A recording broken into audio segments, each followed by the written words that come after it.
From condemnations to calls for calm. Shortly after Israel launched a wave of attacks on Iranian missile sites and killed top military officers, world leaders reacted to what are the most significant strikes on Iran since its war with Iraq in the 1980s.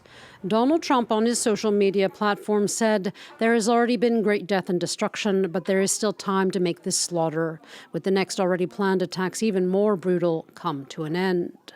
Trump confirmed the U.S. had been told of Israel's plans before the strikes occurred, and he said it was ready to defend itself and its longtime ally, Israel.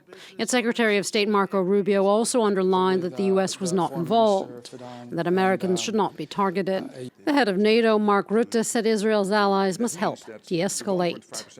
The United Nations Secretary General expressed concern that the strikes come as nuclear talks are underway between the U.S. and Iran.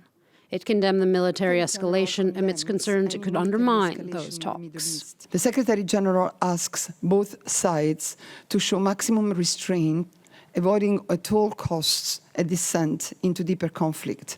With fears of a broader regional war, many nations called for de-escalation, while also noting concern over Iran's nuclear program.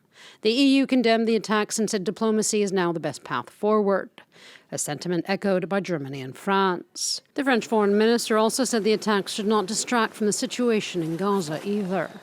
We reiterate that this must not make us forget what is happening in Gaza, where we call for an immediate ceasefire, the release of all the hostages held by Hamas, and the unimpeded access to humanitarian aid there. China said it was deeply worried about the severe consequences that this might bring. Russia called the attacks unacceptable and unprovoked. Even Saudi Arabia, Iran's longtime adversary, reprimanded Israel for undermining Iran's sovereignty.